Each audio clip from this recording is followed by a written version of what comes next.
Everyone, तो कैसे आप सब। आशा करती हूँ आप सब अपने घरों में कुशल मंगल होंगे और मैं भी एकदम मस्त हूँ।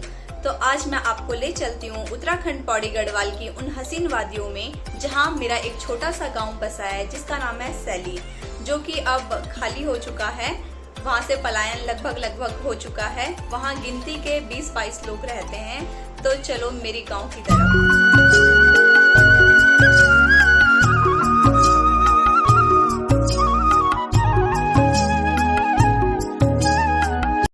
तो ये है मेरे गांव का भूमियाल नागराजा मंदिर, और यहाँ अब धूप दीप तभी होती है जब गांव में कोई आता है।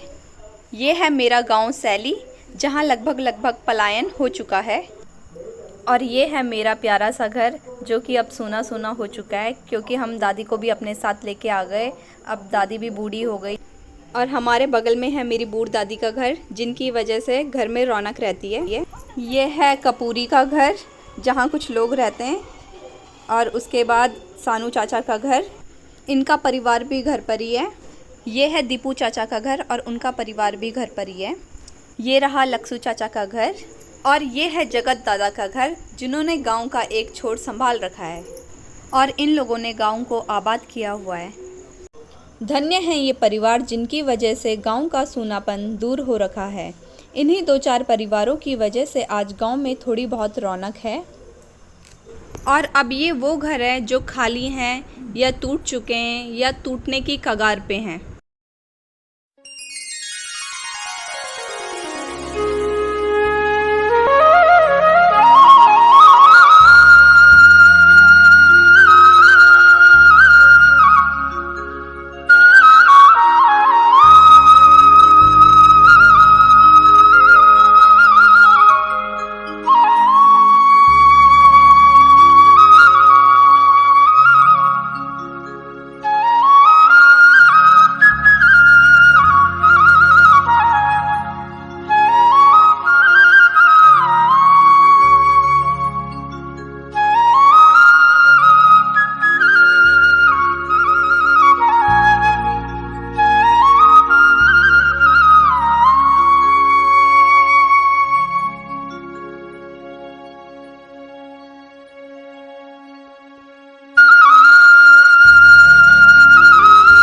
ये है मेरे गांव की गौशाला, जो कभी गायों से आबाद हुआ करती थी और अब ये भी खाली हो चुकी हैं।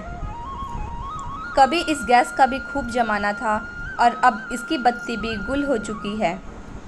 और कभी इसमें बनी दाल खाने को हम तरसते थे और आज ये भी पता नहीं किसी कोने में जाके पड़ा है। और अब जब गाय नहीं है तो ये जूड़ू भी किसी खूंटी में जाके टंगा है। और अब खेत भी इन बैलों के लिए तरस रहे हैं। अब जब घरों में लोग ही नहीं हैं तो इन चिड़ियाओं के लिए दाना भी कौन डालेगा। और बिना गायों के अब ये चौक भी सूने पड़े हैं। और अब ये रिवाज भी ख़त्म हो गया है। पहले मिलजुल कर ऐसे सब्जी काटा करते थे गांव में। और अब जब लोग ही नहीं हैं तो ऐसे शादी ब्याह में भी न जाने कब नाचेंगे साथ में। और अब न जाने हम फिर कब मिलेंगे ऐसे साथ में खाते पीते हंसते खेलते। और अब इन दगड़ियों का मिलना भी न जाने कब होगा। और ये है हमारे गांव का स्कूल। कभी यहाँ खूब सारे बच्चे आया करते थे और जो कि अब सूना पड़ चुका है।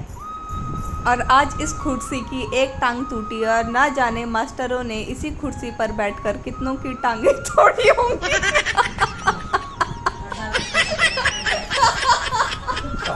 और आज भी ये कुर्सी किसी मास्टर जी की राह देख रही है। तो दगड़ियों, जैसा कि आपको पता है कि गढ़वाल में पलायन लगभग हर गांव से हो रहा है और इस पलायन की भेंट हमारा गांव भी चढ़ गया, जिसका मुख्य कारण गांव में बेहतर शिक्षा, स्वास्थ्य सुविधाएं व रोजगार का न होना, व बेहतर जीवन यापन की सुविधाएं। और अगर खेती कर भी दी तो पहले तो बारिश का सहारा, और हो भी गई तो जंगली जानवर खाने नहीं दे रहे, व पानी की कमी। अब पहले जैसे कर्मठ जीवन यापन करने वाले लोग नहीं रहे। आजकल के माहौल के हिसाब से गांव में नई पीढ़ी के लिए कुछ भी सुविधाएं नहीं हैं और शहरी जीवन यापन की तरफ आकर्षण दिन प्रतिदिन बढ़ता जा रहा है। अगर गांव में पैसा है भी तो उसका सदुपयोग नहीं कर पा रहे, क्योंकि ज़रूरत का सामान उपलब्ध नहीं हो पाता। हमारी ज़रूरत का हर सामान बाहर से ही आता है।